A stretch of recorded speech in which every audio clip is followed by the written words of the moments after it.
Right, so since we have last learned, I've been halfway around the globe to Johannesburg and back, and all sorts of things. So we are over here. I'll just put the screen on straight away. 22b of Sanhedrin. Um, there you go.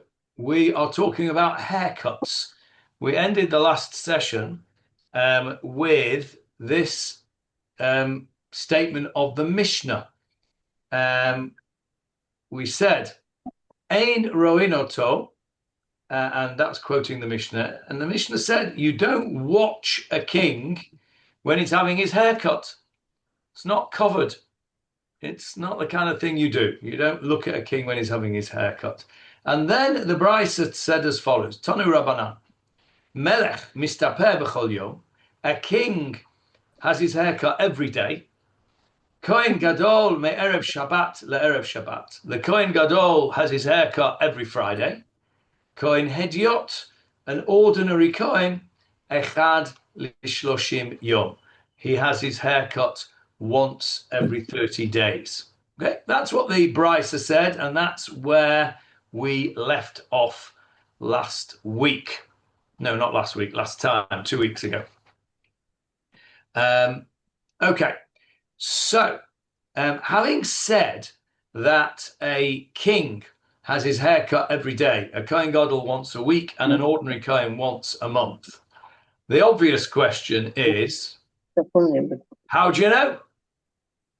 What's the source? What is the source for such a thing? The guys that have just started, we've literally started 30 seconds ago. We're talking about king has to have his hair cut every day. The Kohen Gadol has his hair cut once a week. And the ordinary Kohen has his hair cut once every 30 days. And we're about to ask the question. Johnny Lieberman's thing. Yeah.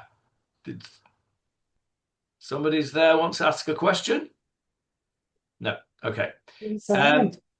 So the question is, how do you know that a king has to have his haircut every day? What's the scriptural source? And we're going to go on a little bit of a trip now through some of the prophets and, in fact, the Torah itself. So over here, the bottom of the page there, 132, if you are following in the Steinsaltz, it's on the screen for you. Melech mistaper b'chol yom, a king has his haircut every day. Shnema brings a proof, a pasuk in Yeshayahu, Isaiah. Melech b'yofyo techazena einecha. Your eyes, einecha, techazena, should see.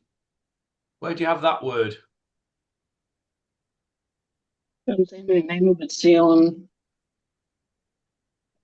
Go on, Hannah. Where do you have that word? Yerushalayim.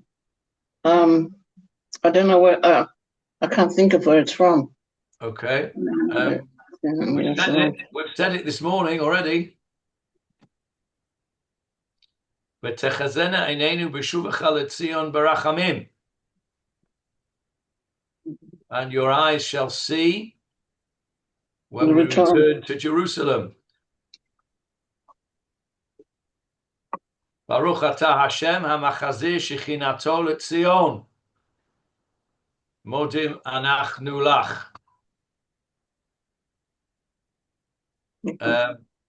So it's in the Amidah, just before Modim. Yeah? Remember now, Hannah?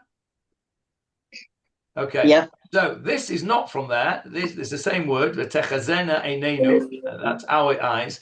This is a pasuk from Isaiah. This is a pasuk from Isaiah. Let's have a look at the pasuk in Isaiah. There it is. Should have it on the screen. Do you have it on the screen? Yeah. Yeah. Okay. So the pasuk in Isaiah is 33:17. There it is. Melech b'yofyo techazena einecha. Hang on a minute. And it looks like somebody can't get in. Yes, Warren. No, it's just on Zoom, Warren. Oh, the shaw's unlocked. Okay, leave it. I will go back and lock it after the shear. No problem. Okay, thanks. Right. So there's the pasuk. The king in his beauty, your eyes behold. They shall see him from a distant land. What is this talking about? Anybody, any idea what Isaiah chapter 33 is about?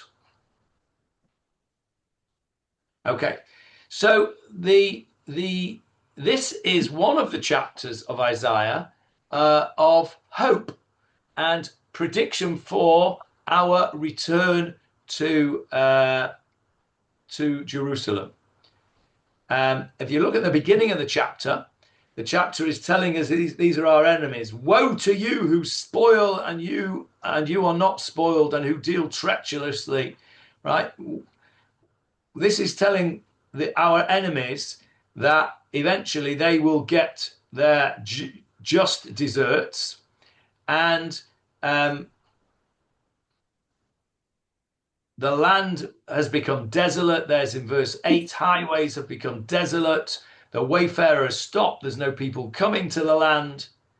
And then, after all of that, the land mourns. It has been cut off, etc.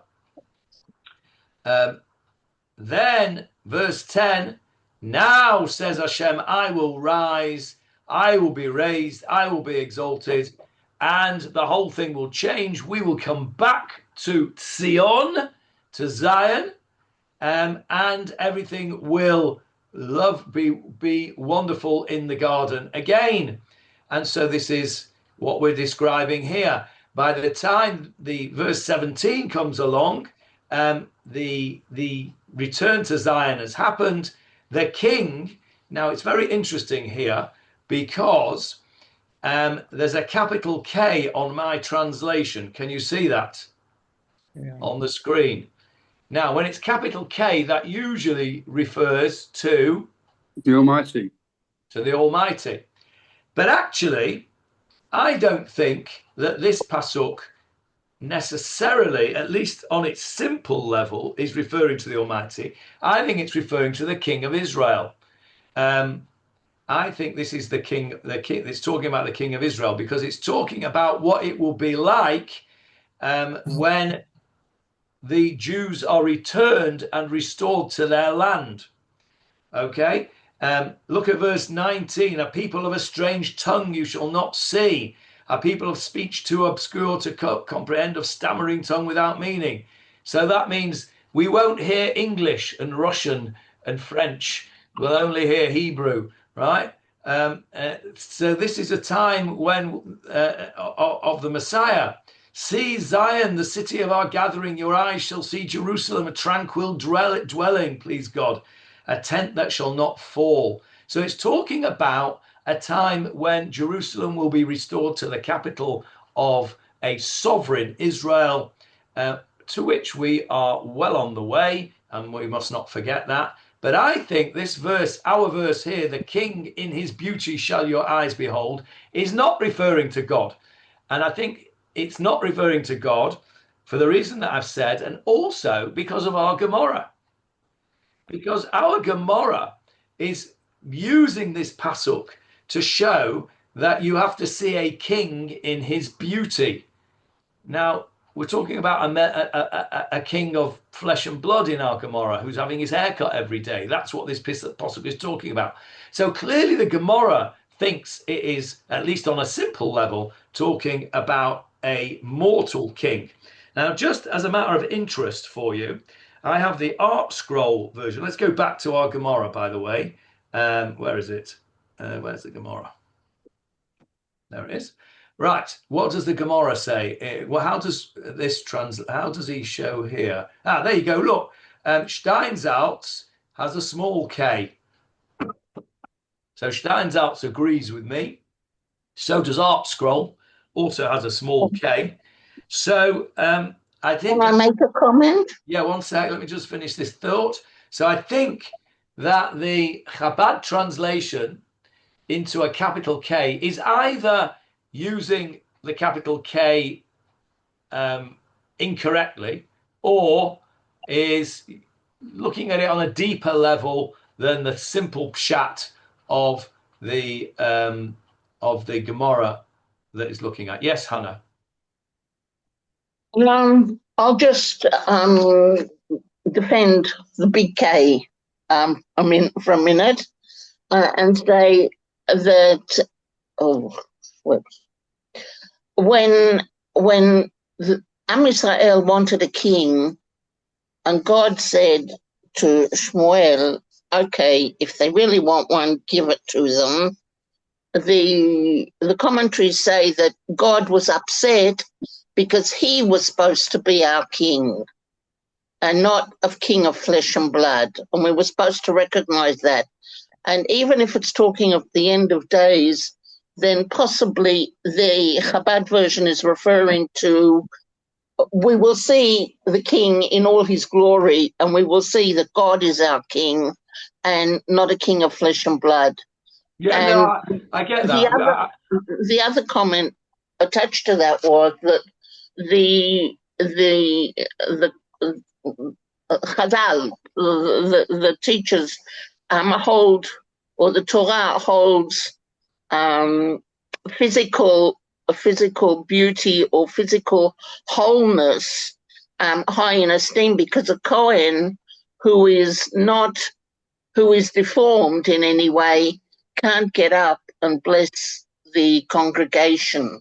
So the Torah looks at not at perfection, but at wholeness very seriously. Okay, let me deal with both of those points. The first point I agree with, and I think that's why I was very careful to say that on a simple level, this is talking about a king of flesh and blood. There is certainly a deeper level to it, and I think that what you're saying is correct. I think there is a pshat that you can say that is referring to the King of Kings. So I agree with that. The second point, I'm not so sure that I do agree with, because it was the Greeks who held physical beauty and physical completeness in great esteem. The reason that a Kohen cannot get up and bless the people when he has a mum is because the people will stare at him because he looks weird. And so therefore there is a psak that if a Kohen has a mum which is not visible, then there's no reason for him not to duchen. So for example, he's got, I don't know, something wrong with a leg which is covered over and you can't see it, then there's no reason why he can't duchen. So I wouldn't want to give the impression that the Torah holds physical beauty in high esteem. I don't think it does. I think actually it is critical. Certainly, if you think about, we'll come to you in a sec, Jackie.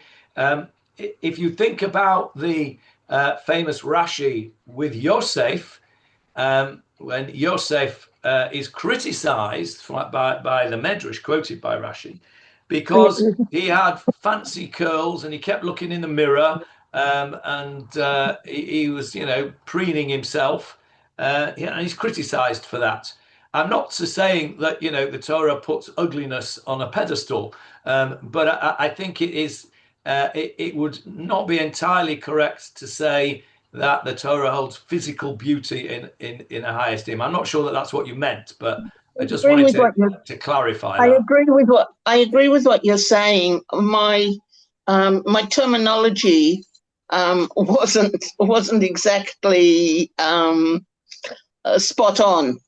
I agree 100% with what you're saying. Okay, that's good. Right, Jackie. I'm afraid I agree with the capital K, because if you really remember, every Shabbos and every Yom Tov, when we start davening, we start with Hamelech, the king, and that is our king. We haven't got any other king. Okay, so, okay.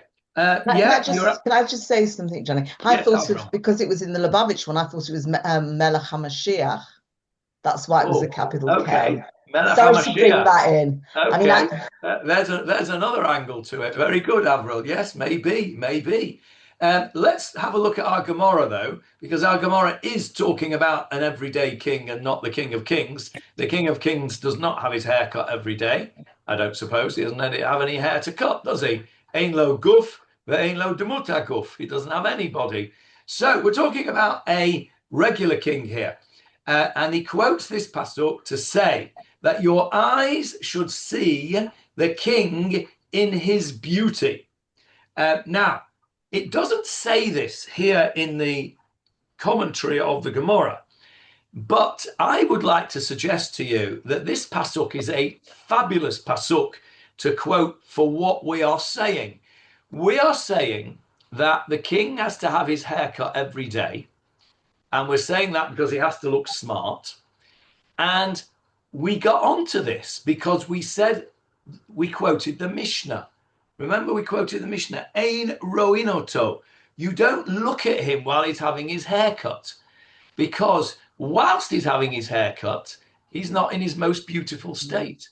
So this pasuk says, Melech, a king, and I'm going to put in brackets here the word only b'yofyo, only in his beauty do your eyes see him.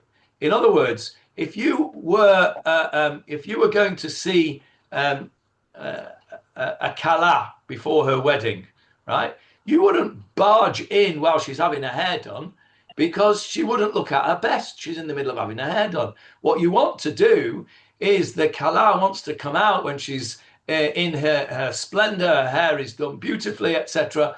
And then you come out and you say, wow, beautiful kala, look how lovely the kala looks. And that's, I think, this pasuk, Melech b'yofyo techzene einecha. A king, you can only look at him when he is in his beauty and not whilst he's having his haircut. So I think that this is a very, very apt pasuk. Good. Okay, let's move on to the next one. The Kohen Gadol me'erev Shabbat. Shabbat, where are we? Yes, there we go. The Kohen Gadol has his haircut every Erev Shabbat. Why? Now, interestingly, the Gemarah does not bring a scriptural proof. Remember, there were three things we said: a king every day, Kohen Gadol once a week, ordinary Kohen once a month for haircuts.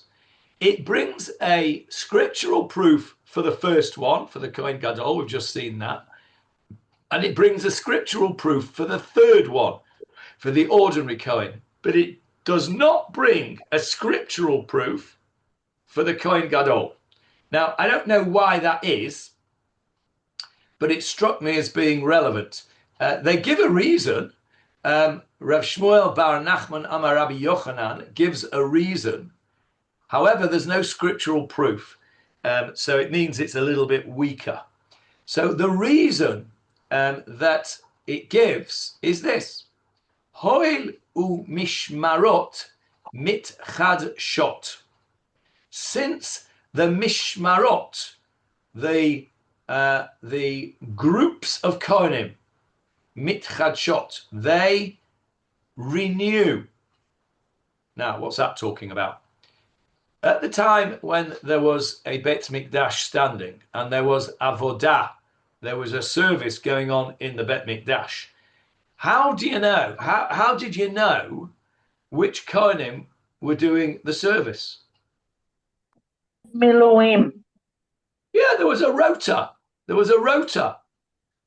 The Kohanim were divided into what are known as mishmarot. What's the word mishmar? What's the root of the word? Johnny? Guarding. Guarding, correct. Guarding. Now, a guard, how would you say in English? What is the time period that a guard has to guard called? What is that time period called? A watch. A watch. A watch, correct. A watch. Not a watch as in, a watch, but a watch as in not watching. On my watch. Watching. Yeah. Watching. Yeah, not watching, that's right. So you would say, nothing's going to get through on my watch. meaning not whilst I'm in charge. So the time period of service for the Kohanim was a week, and each group of Kohanim that rotated through the weeks was called a mishmar. And how many were there? Anybody know? How many mishmarot were there? 24. 24, yes. There were. Very good. There were 24 mishmarot. So in other words, all the Kohanim who were around and able to serve were divided into 24 groups. And each group, called a mishmar, would do a week's service. And when would be the changeover? Shabbat. Friday. Shabbat. Shabbat was Erev Shabbat. Well, it says here Shabbat, actually. It says, but I think it must mean, right, as Shabbat comes in, Erev Shabbat. And so the Kohen Gadol, interestingly, look what Rav Steinsaltz says. It's really interesting. Since new priestly watches begin every week on the eve of Shabbat, the high priest must have his hair cut in order to look his best when the new watch arrives. So the Kohen Gadol is, if you like, it's a double-edged sword. The Kohen Gadol has to look his best. Why does the Kohen Gadol have to look his best? He's like the king. Yeah, he's like a king. And, he has a position of kavod, right? And I remember, I might have told you this before. I think I have, but I'm going to tell you again anyway, because it's important.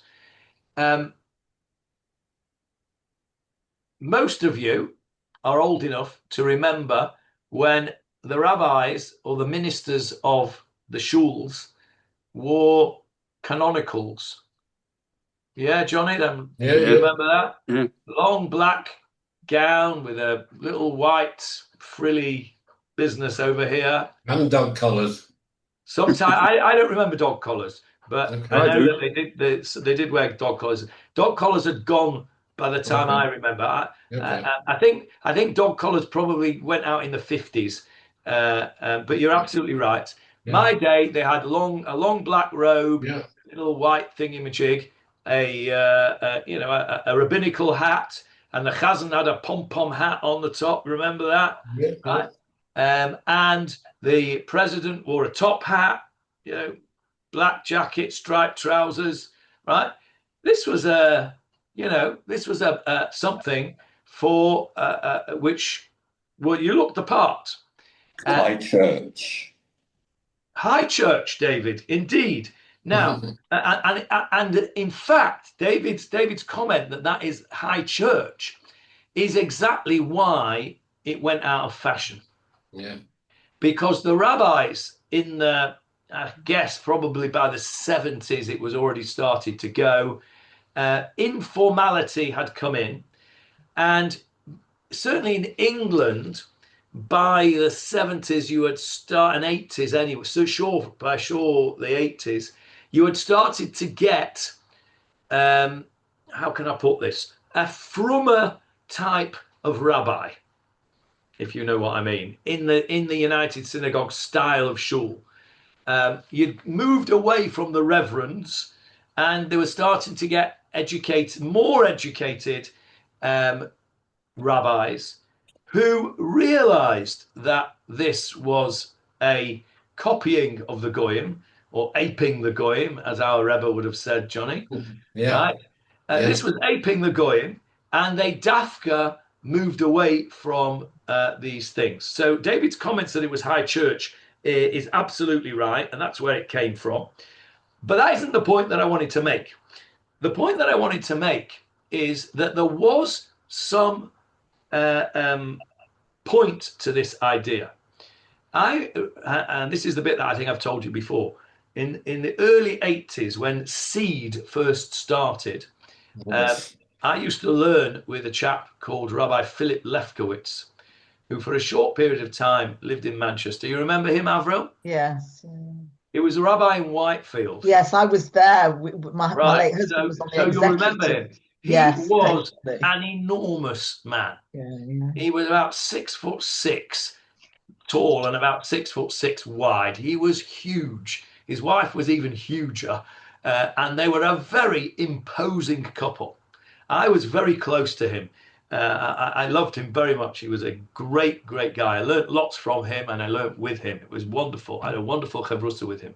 And he used to wear the full garb, the full lot he used to wear on a Shabbos. And imagine this guy, 6'6", huge guy, mountain of a guy, with a beautiful, his canonicals actually were dark blue. They were like dark, almost like a navy blue. They looked really regal. And he was a very smart guy. He had a very crisp white shirt and had a proper full-on rabbinic hat. And he looked the spitz. And I once asked him, and I said, what? You must be the last rabbi in Manchester that's wearing all this gear. Why do you persist with all this stuff? And he said to me something very interesting. He said, and he wasn't specifically, I don't think, talking about the Whitefield community, but he said, this community, I don't think he was Dafka, the Whitefield community, but he said, this kind of community, let's say, they may not be mechabed the Rav. They may not, think highly of the Rav. They may not honor the Rav, but they might honor the position. And by wearing the gear, that is showing the kavod of the position of the Rav, the position of the Ben Torah. If you see somebody who's scruffy, that doesn't engender kavod. I remember my father, Zichrona Livracha, he was always very taking with Dayan Ehrentreu, who was a great man. Zecher Tzadik Livracha. Dayan Ehrentreu was a great man. But one of the things that my dad was dead impressed with, my dad wouldn't know whether he was that learned or not. My dad wasn't learned enough to know. But what he did know and what he did notice and what he did comment on was that he always looked immaculate. And that's a word that my dad used about Dayan Ehrentreu. Every time he saw him, he would say to me, look how immaculate he looks. And that is what this is about. The Kohen Gadol had to look immaculate, not because he wants everyone to say, oh, look at him, how wonderful he is. But no, this is the position. The position of the Kohen Gadol has to generate kavod. You can't have. I object to my son Dan, who's the Rav in Perth. He goes to shul in the morning in a t-shirt. It's a nice t-shirt. It's got a collar. I don't like it. He goes in t-shirt and he goes in his trainers. That's his style. He likes to do that. He likes to, that's part of his style, is to be part of the community, one of the boys, if you like. That's how I don't like it. I tell him I don't think it's kavod for the Rav to walk around like that. I think you should, but that's just, he and I differ on that point. I can see his point. He says, I'm not interested in what I look like. It's what I am. And that's true. And I think if you earn the kavod, once you've earned that kavod, then I think you can perhaps get over that. And that was Rabbi Lefkowitz's problem, that he never actually got to the point where he earned that kavod, because he had a tough time there in Whitefield. Yes, Avril. Yeah, I was just going to say that one of my sons used to come back from shul, and he used to say, "The king shook my hand," referring to Rabbi Lefkowitz. That was how the impression that he gave, which ties in with what we were saying. It's the impression that commanded the kavod. Yeah, I think that's right. That's my personal view. As I say, my son Dan disagrees, and he got very offended once. When he was back in Manchester at one point, and he went to daven in Machzikei Adas, which, for those of you who don't know, is just slightly right of Attila the Hun in his outlook. And he went there to daven in Shachris, just as an ordinary yochid. He went in his ordinary trousers and a shirt, as it so happens, and a sweater. And he met somebody there who he'd not seen for a while, and he said, blah, blah, blah, what are you doing? And Dan said, well, I'm the Rav of the community, and wherever it was, I don't know whether he was in Liverpool or he was in Perth by then. And the guy looked at him and he said, oh, you don't look like a rabbi. you know, and for me, I think that's relevant. But, you know, Dan was offended by it and said, well, it doesn't matter what I look like. It's what I behave like that matters. It wouldn't like Ramat that Shemesh then, because everybody has the hats and the jackets, and it's very, very fun, because that's the giving covered to Hakadosh Baruch Hu. No, that's how they view it. I think it's important for a person in a position to look the part. But, you know, I can see Dan has a point to a degree, but I don't agree with it. You know, I'm entitled to disagree even with my own son. So that's why the Kohen Gadol had to look his best, because these Kohanim who were coming in to do their watch, remember, there's a lot of Kohanim, so there'll be a lot of Kohanim in each watch. Not every Kohen will get to do the service all that often. So it might only be, you know, an unusual event. And when he comes, it's a big deal for him. He doesn't want to see the Kohen Gadol in his gatkas. That's the other problem, by the way. We spoke about this before. You know, when we lot were at school, if we ever saw our teachers outside of school, you know, if we saw them in the shops or something, you'd run a mile, right? It was like a big deal, because, you know, they were your teachers and they were in school, and that was one thing.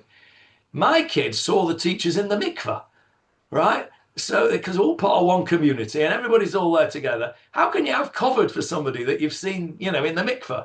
And that's just an extension of that. So I think the Kohen Gadol wanted to be at his best, so that when the Kohen who's coming to serve in his mishmar first walks in and he sees the Kohen Gadol in all his splendor, with his hair cut nicely and his begadim on properly, you know, he's not got his tie, he's not got last week's cholent down his kapota and what have you, you know, he looks the part, then that gives an impression, and that's the important bit. Yes, Hannah, you've been waiting patiently. I've got a couple of red herrings here. One is just curiosity. I agree with David Marks. He says high church, but if you look at the Catholic Church, a lot of their garb of the cardinals and their priests is taken from very similar to ours. Like their cardinals wear things like that men wear on Yom Kippur, and they have a kippah, and a lot of it is, and they copied us. So when do you decide that they copied us or we copied them? That's okay. One. That's a very good question, actually. It's a very interesting question. First of all, I'm not sure. Johnny, yes, Johnny. I think that the dog collars that Rabbanu were, but they were told to wear them to look a bit like the priests at the time. Yeah. Of the 19th century, must be. Yeah. The 1900s. I think 1900. That's possibly right. It was deliberately done because it was high church. That's right. And that's why things turn around. And by the 80s, the people have said, well, we Dafka don't want to look like that. Whereas previously, we Dafka did want to look like that. That's true. I just want to question you on one thing, Hannah, because I'm not saying you're wrong. I'm not sure. I know maybe somebody can help me out with this. The Catholic priests, the cardinals and the bishops and the Pope wear a kippah, right? The introduction of a kippah to Judaism was quite late. And I wonder what came first. If anybody knows whether the Catholic Church copied us with a kippah or we copied them, I would very much like to know. Somebody can ask ChatGPT when we're finished and see what he says. So that's just about the kippah I'm talking about. The other begadim may well, I think you're probably right that there's going to be an element of copying, priests wearing priestly garments, whether they're exactly the same, they're copies, they've got elements of it. I'm sure you're right, Hannah, that all of the religion's priestly garments will have been based on some other priestly garments, maybe ours. So I think that's a very fair point. So this idea of... I must say, Johnny, that when your Dan comes to our shul on a Shabbat, he looks the part. Now that's interesting, because that's where my Dan is a bit of an enigma. By the way, that's what I was told he was when he was 12 years old. When he was 12 years old, he was told that he'll have to go to the B stream because he's always looking out of the window. So Reb Lipa, your old Rov, who was the headmaster of his school, said, send him to me. I want to see what he knows. This is what he said to the teacher. He went to Reb Lipa, who tested him on the Gemarah, and of course he knew it perfectly. The reason he was looking out the window is because he was miles ahead of everybody else. And when we went to his parents' evening, he said, the Reb Lipa said to me, he says, Doniel, he is an enigma. And I always remembered that. So so he is a bit of an enigma because on Shabbat he wears a long bekisha with a velvet collar, and he looks the spitz on Shabbat. During the week he wears a t-shirt, doesn't wear shorts for shul, but he wears a t-shirt and trainers. So go ask. I don't know. He's an enigma. What can I say? But you're right. To be fair to him, he does look the part on Shabbat. That is true. The other thing I wanted to say was, I can't find it here, but I seem to recall learning that the mishmarot of the Kohanim were called miluim, and that's where we get miluim in the army from. Wow. It's taken from there. That's interesting. I didn't know that. I thought you were going to mention that, but you didn't. I wasn't aware of that. If you have a source for that, Hannah, for next week, that's your homework, please, for next week. Find me a source for that very interesting comment. Okay. Miluim means filling in. Filling in. Yeah, miluim means to fill in. Yeah. So correct. So, and then it may well be. It sounds very reasonable. I'd like to see a source for it. Excellent. Very good. Right. So the Kohen Gadol. Now, what I wanted to say was this. So the Kohen Gadol has his haircut every week so that his position is given kavod, as we said with Rabbi Lefkowitz and with, etc. Now, I wonder whether there's a double-edged sword to this. That when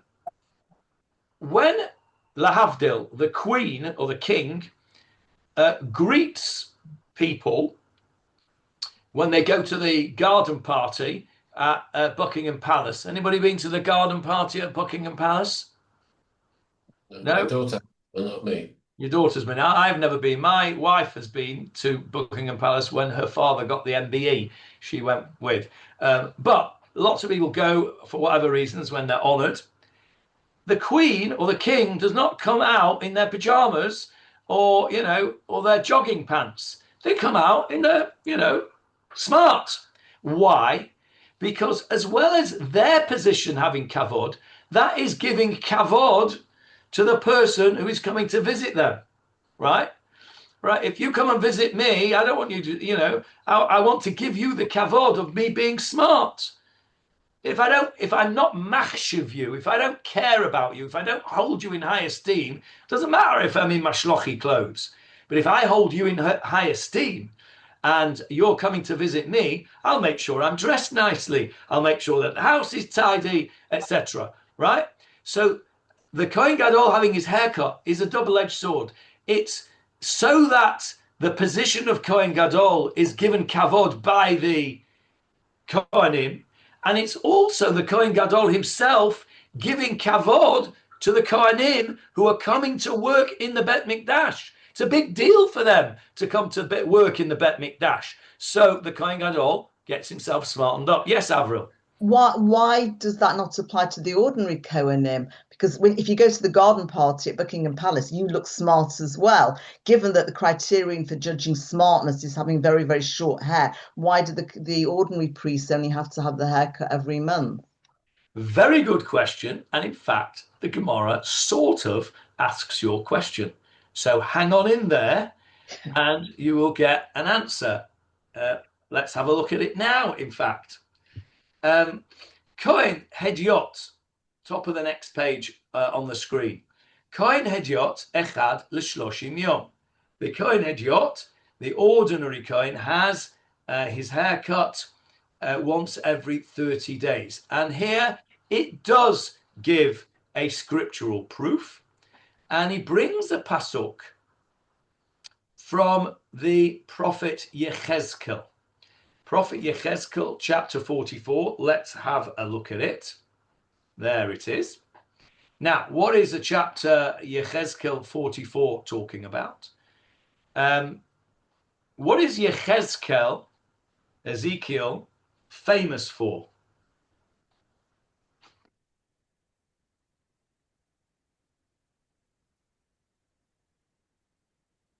David, what's Yechezkel famous for? The nevuah of the dry bones, the nevuah of Gog and Magog. Yeah, and visions. A prophet of woe. No, that's Yirmiyahu is the prophet of woe. Yechezkel is the prophet of visions. What do we say about Kriyat Yamsuf? We say about Kriyat Yamsuf that the most lowly maidservant saw visions greater than Yechezkel even. Because Yechezkel, the Sefer Yechezkel, is full of crazy visions. You'd think he was on, he must have been on LSD or something, because you get these descriptions of Shamayim and the Kisei Kavod and these really phantasmagorical visions of Yechezkel. That's what he's famous for. And what he's talking about here, he is now talking about what it will be like at the time of the third Bet Mikdash. That's what Yechezkel is talking about in this chapter. This is his prophecy about the third Bet Mikdash. And it's talking about the Kohanim. Let's have a look from verse 15 onwards. Jeffrey's still away, so I'll have to do all the work myself. The priests, the Levites, the son of Tzadok, who kept the charge of my sanctuary when the children of Israel went astray, they shall come near me to minister me. This is the return after the third Bet Mikdash has been built. They shall stand before me to offer me fat and blood, or the korbanot. They shall enter my sanctuary. They shall approach my table. They shall keep my charge. And it shall be when they enter the gates of the inner court, they shall be clothed with linen garments, no wool. Linen hats shall be on their heads, linen breeches. They're saying they should be in their priestly garments.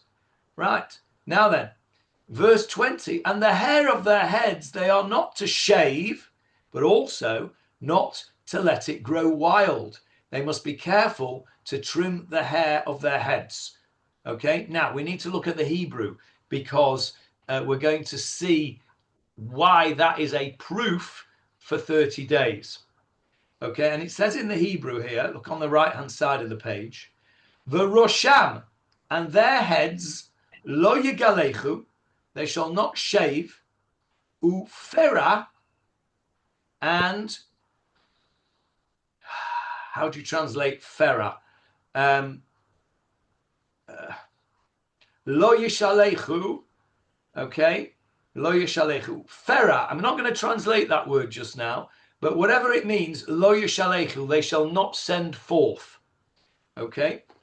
Kasom yichsmu et roshayim, they should be careful to trim their heads. Now, where do you have that word fera? We've had it not that long ago, and the Gemarah is going to show us where that word is. Can anybody tell me? We're talking here about hair, so have a guess where we might have seen that word.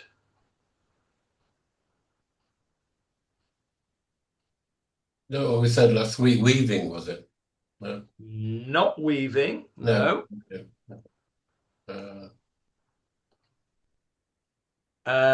Give you a clue. Parashat Naso, not that long ago. David? Nazir. Gadel peras alavam. There we go. There is the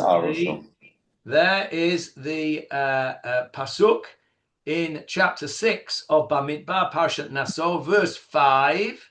Kol yemei neder nizro. All the days of the vow of his nazirut. Ta'ar lo yavor al rosho. A razor shall not pass over his head. Ad malot hayamim. Asher yazir Hashem kadosh yiyeh. Until the completion of his term. Gadel pera se'ar rosho.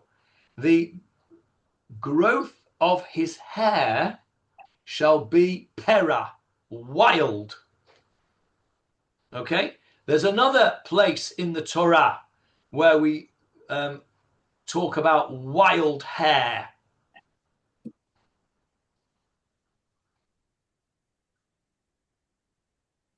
Okay, let's do this one. Adam. Pere Adam, very good. That's with an aleph, not an ayin, but I'll come back to it in a minute. Very good, Hannah. Let's just talk about the Nazir first, and then we'll come back to the other one. The Nazir, what is a Nazir not allowed to do? Cut his hair. Cut his hair and? Drink Wine. wine. Drink wine. Correct. And? One more thing.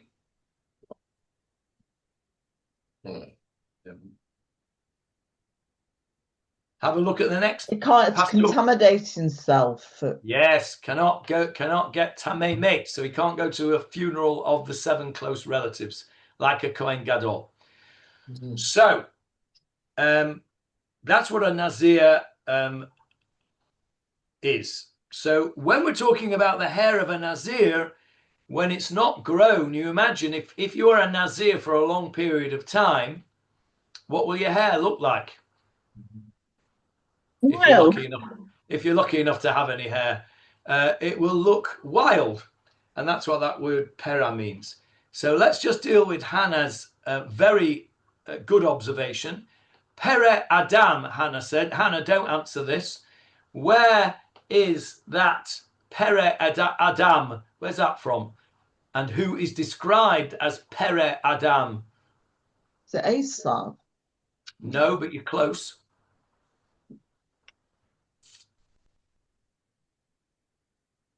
What does it mean, Pere Adam? Wild man. Yeah, literally it means a wild ass of a man. A Pere is a wild ass. Who is described as Pere Adam? If it wasn't Esav, who might it have been? How about Esav's uncle? Laban? No, his uncle on his father's side. Not on Lavan was his uncle on his mother's side. His uncle on his father's side. Okay, let's work it out. Who was Esav's father? Abraham.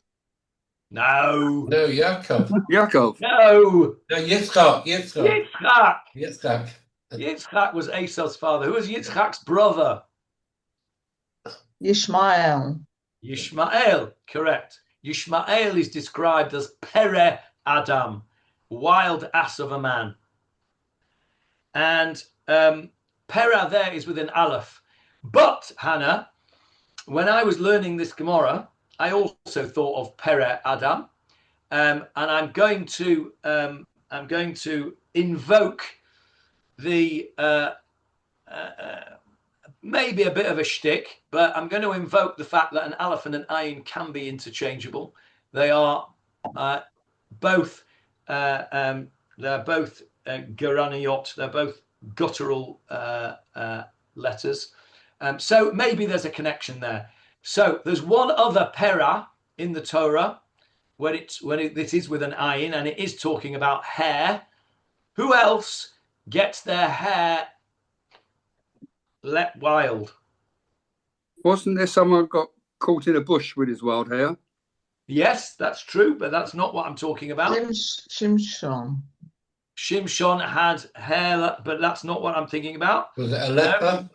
By the way, Jackie, we're going to come to that bit very soon in the Tanakh Shir. Okay. Almost, in the next couple of weeks, we'll be at that bit that you just described. Is it a leper, Johnny? No, it is a David, help us out. Sota. The Sota, the woman who is suspected of infidelity. who has to drink the bitter waters. Torah tells us there that she goes with her hair pera. Most of the translations is that she goes with her hair uncovered, but that's not what it means. Actually, what it means is she goes with her hair wild. Okay, so... And an extension from that is the misconception that this is the source for women covering their hair. Correct. It is a misconception because pera does not mean to have kisui rosh. It means to have wild hair. Absolutely right, David. That is not the source. A better source is the wife of On Ben Pellet, isn't it? Okay, let's go back. Which is only a midrash. Yeah, that's true. But, you know, I've seen worse sources than that midrash. Let's have a look at the Gemarah again. What's this got to do with the price of cheese? Why are we bringing a Nazir? Now, our pasuk about the Kohen in Yecheskel said, Ufera lo yishalechu, they shall not send their wild hair out. That's what the Kohen is not allowed to do according to Yecheskel. And the Gemarah brings what is known as a Gezerah Shavah. What's a Gezerah Shavah, Johnny? I saw you nodding there. You've heard that before. What is it? I thought it was like a Kal.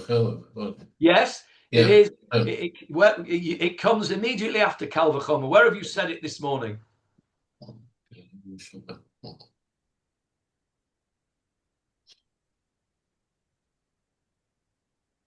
Rabbi Yishmael Omer, V'shlosh esrei midot haTorah nidreshet.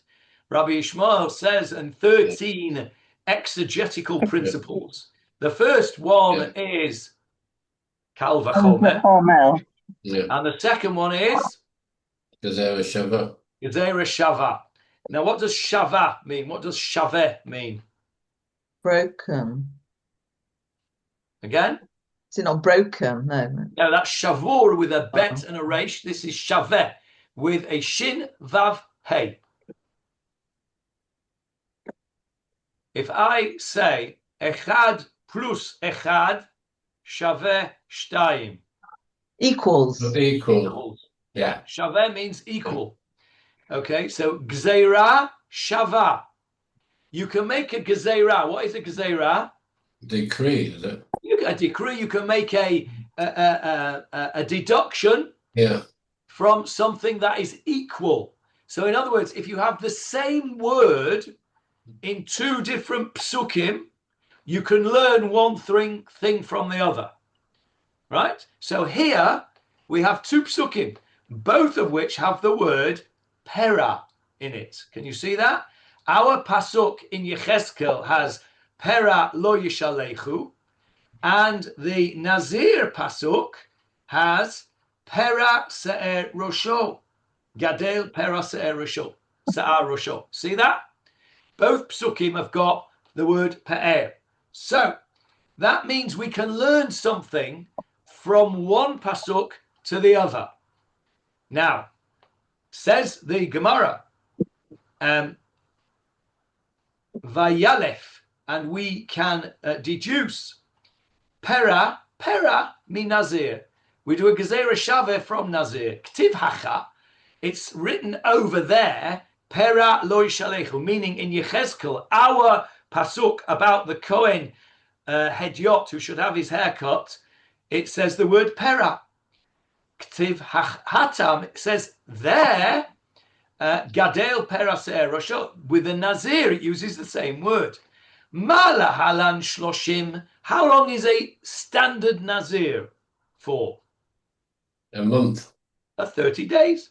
Yeah. If you don't specify, if you say, I am going to be a Nazir for a year, then you're a Nazir for a year. If you just say, I am going to be a Nazir without specifying a time, then you are a Nazir for a month. Okay? We're going to learn that next week where that comes from. But that's the halacha. It's called Stam Nazirut. If you say you're going to be a Nazir without specifying, it's for 30 days.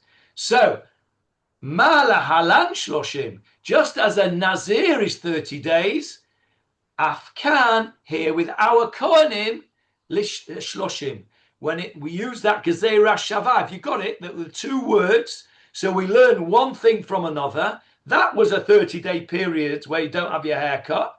So our Kohen is 30 days, meaning that he cannot go for longer than 30 days without having his haircut. And Utanan Nami, and we learn, and then Rav Steinsaltz tells us where we learn it in Nazir, that Stam Nazirut is Shloshim Yom. As I just said, a Stam Nazirut, a period of being a Nazir without specifying a time, is 30 days. That is that. So we have learnt today, let's just recap before we finish. A king has his haircut every day because he has to look the spitz, because he is in a place, he's in a position of kavod. The position itself demands kavod, and he also gives kavod to those coming to visit him. There is no, that's the king, and we have a pasuk that you should not look at him because you can only see him in his beauty. The Kohen Gadol has his haircut every Friday because of the new Kohanim that are coming in to do the work starting on Erev Shabbat. And the regular Kohen has his haircut every 30 days, or at least every 30 days. Doesn't mean he's not allowed to have it cut less than 30 days, but at least every 30 days because of the word pera, and that is related to the Nazir. That's what we've learnt today. Next week, we will begin over here. Vahatam Manalan. How do we know about the 30 days of a Nazir? How do we know that 30 days is a Stam Nazirut? If you don't want a spoiler, then don't read on. But that's where we will continue from next week. Bezrat Hashem, next week we'll be able to be back in person and on Zoom, and Jackie will be able to be with us because he will be here. We're looking forward to seeing you. Safe travels on your way here. Any questions? Any questions before we finish? By the way, just before go to the questions, I was thinking about you, Jackie, when I was talking about looking the spitz, because you're going to the Bet Mikdash and you're going, you've got to look the part. When you were going to the to Lord's to watch the match, you really looked the spitz. You had your MCC tie, you had your jacket on. They wouldn't let you in if you didn't look nice, right? Quite right, yes. Quite right. You've got to keep up standards. Very good. Yes, Johnny. No, just I apologise for being late. I went to shul. Okay, I'm sorry. I was planning to go to shul, but I didn't want to leave Elisheva on her own. How is she? Baruch Hashem, she's doing fine. Can I ask a stupid question, Johnny? Yeah. It says about the Kohen cutting his hair. It doesn't say anything about the Kohen washing his hair. Now, if he's doing sacrifices, he's going to get blood all over the place, his beard, his hair, but it doesn't say anything about that. Probably goes without saying. Understood. Yeah, it's probably understood. Probably, we're talking about him being smart. Kohen Gadol, Kohen, whoever's doing the dirty work will obviously go and have a shower. I don't know if you will know better than anyone being in the business. You come back from a day working with don't ask with carcasses. You know, you need a shower when you get home, right? I'll tell you a very quick story, Johnny. It was a Christmas time. I was opening turkeys. I came home from work, and my wife said, "You absolutely stink. Go and have a shower." So my little daughter was 3 at the time. I came out of the shower. I said, "Daddy, I know you stunk, but I wouldn't say anything." Beautiful. Right. Shabbat Shalom, everybody. Question. Oh, yeah. Go on. We wanted to know where Kippot in the Catholic Church. That's next week. That's next week, Hannah. No, you can't tell me the answer now. We're going to begin with that next week. Okay. No jumping the gun. Shabbat Tov, Shabbat Shalom, everyone. Shabbat Shalom.